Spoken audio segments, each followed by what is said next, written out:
All right, so I'm going to cover a quick little course in how to cap a tooth that has a fracture to it. So we have different types of fractures on these teeth. An LS1 fracture just involves the top of the enamel. Is generally not painful. Our LS2 and 3 fractures tend to have a little bit of the yellow in there. That's when they go down to the dentin and then they get into the pulp, respectively, on a 2 or a 3. Those can be rather painful, and they tend to get even more painful when subjected to air. So those are the type of tooth fractures that we're going to fix in the ED. LS1 is something that would be fixed by a dentist outpatient, but in LS2 or 3, we're going to be treating this for pain in order to preserve the function of the tooth, but essentially we're just buying a couple of days so that they can follow up with their dentist in a less emergent setting. So we have 2 different products that we use to help preserve the teeth. The first one being DiCal. This is a calcium hydroxide substance. This is non-toxic to your to the pulp, but it's weak and it won't hold any kind of strength. If you just put a little bit of this DiCal on there, the first time the patient, swallows, touches it with her tongue, whatever, it's going to fall right off of there. The other product that we use is called Limelight. This is a type of adhesive that's a UV cured resin. It gives us a very good, solid, durable cap for this tooth, but it's toxic to the dentin and the pulp, so we can't put this directly on top of that. So what we'll do is we'll put a thin layer of DiCal immediately over that lesion, and then we'll cap that off with the Limelight. All right, so my first step in doing this is going to be obviously looking for other injuries associated with this. We want to make sure that if there is a fractured tooth, that the part of the tooth that is fractured is not ending up in the patient's gum and going to be causing issues and infection as soon as they start to walk out the door. So all other wound care needs to come first, and this is going to be probably one of the last things we do before they go home for the day. So first step, there was a fucking hair in my mouth and it was the nastiest.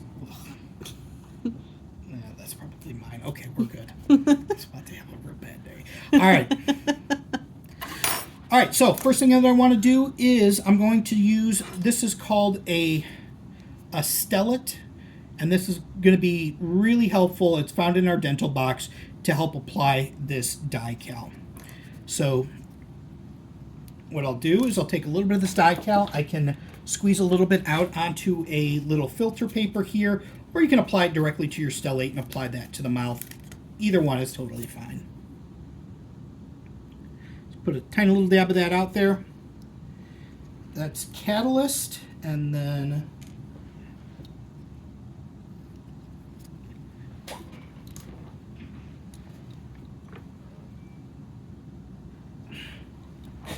this is the dentin. 1-to-1 mixture of these.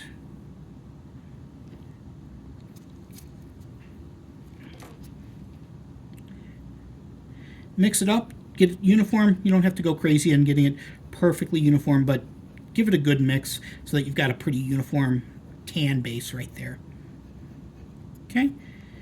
I've got a working time of about maybe 5 minutes, give or take, on this. Depends on how moist it is. Like I said, if these are going to fail, the reason why is because you didn't get it sufficiently dry. So this is the time while I'm working on mixing this up, my assistant, and this is essential that you have an assistant during this, is going to be using suction and using my air device here to get that super dry. We're also using little dental rolls here to keep that lip away.